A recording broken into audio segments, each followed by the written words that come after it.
tire that just rolled across the middle of my living room. Pretty crazy, right? Well, I have good news for you. My name's Alicia Martz, and today I'm here to demonstrate how to change a flat tire. Now, I know you're sitting there thinking, why in the world would I want to change my own flat tire? In this day and age, in this technology that we have, I will call AAA. They'll come, they'll change my tire, and I can sit in the comfort of my car and look through Facebook. Well, if you're anything like me and a college student, I am strapped for time and broke. No additional money. So I want you to imagine this. You're driving to work. You're already almost late, and boom, you hit a nail. Flat tire. You pull off to the side, you call AAA, and they say it's going to be about 2 hours until they can get to you. You cannot be late to work again. So what are you going to do? Change that tire yourself. And with the knowledge I'm going to give you today, you're going to be able to go ahead and do that. Now, what we're going to do is take a look at the first step of once you realize you have a flat tire. The most important thing, once you start to hear the noise, the boop, boop, boop, boop, boop, boop, boop, that happens once you do get a flat tire, you want to find a safe location to pull over. You don't want to panic, you want to remain calm. You drive in and as quickly as you possibly can, you want to pull off to the side. Then you're going to turn your hazard lights on. Those hazard lights are going to ensure that the people behind you know that you are in distress or there's something wrong with your car so that they don't accidentally hit you. And third, you're going to pull your parking brake up. This is very important, and it's a step you do not want to miss, because once you get your car up on your jack, you want to make sure that that parking brake is up so it doesn't roll away from you on accident and possibly crush you. This is a life or death matter. Now that we've taken a look at the first steps, once you realize you have a flat tire, we're going to look at the equipment that we're going to need to change this tire. Most cars come with an owner's manual, a spare tire, a wrench, and a jack. Now, these are the tools that you're going to need to change that flat tire. I do have props here for you to see. So we have, of course, the spare tire. Normally it's going to be in your trunk. Then we have the jack, the wrench, and then the crank bar. And the crank bar attaches to the jack, and I'll show you in just a minute how to use that. So now that you know exactly which equipment we're going to need to change the flat tire, let's actually get down to business and get our hands dirty. So the first step, and it's kind of optional depending on your car, is remove the hubcap. Now a hubcap is just a cover that goes over your tire to make it look pretty. Pops right off easily. So if you have a hubcap, you want to go ahead and remove that. The second piece is loosening the lug nuts. So what you do is you take the wrench, the lug nut wrench, and you put it on and you slowly loosen the lug nuts. But you want to ensure that you do not take them off all the way. If the tire falls off, it could possibly come down and the car could crush you. You want to place the jack under the car and raise the vehicle.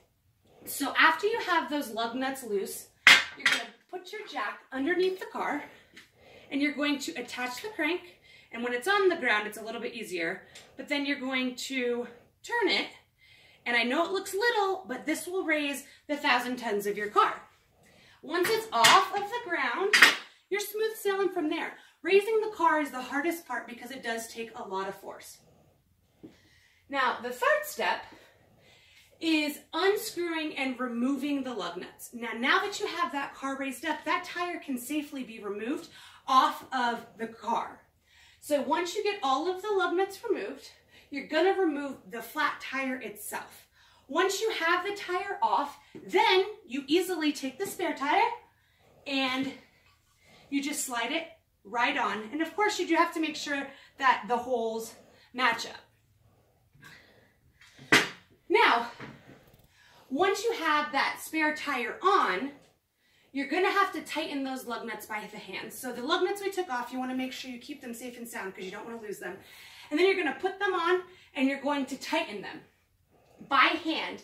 Now, you don't want to tighten them too much just quite yet because you're going to do that once you get it on the ground. Then you're going to take your jack and you're going to lower it back down and set it on the ground and lower that vehicle. Then you can take your wrench and you can tighten the lug nuts as much as you possibly can.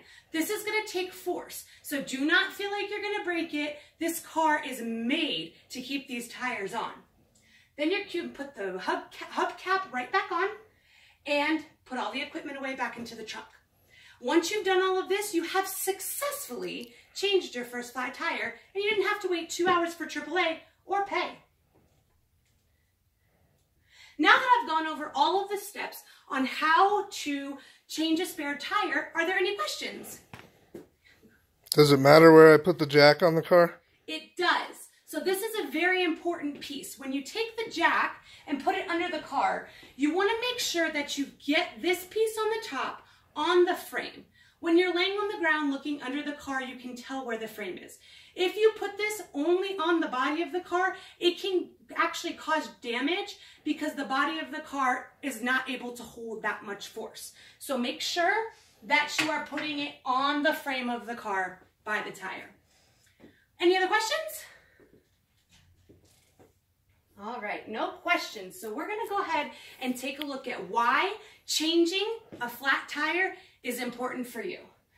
The reason number one is you're gonna save money. As college students, we are strapped for cash as it is anyways. So we want to ensure that we're saving as much money as possible. Number two, like we discussed before, we're gonna save some time. We're not going to have to wait for AAA to come save us. We're gonna be independent and we're gonna get that tire changed. Number three is being independent. By being able to change the tire on our own, we're able to control our own success. And then number four, you're just gonna feel good about yourself because you don't have to call anybody and ask them to come help you. You'll be able to take care of yourself. Today we've gone ahead and taken a look at how to change a flat tire on a car. Thank you so much for listening and have a great day.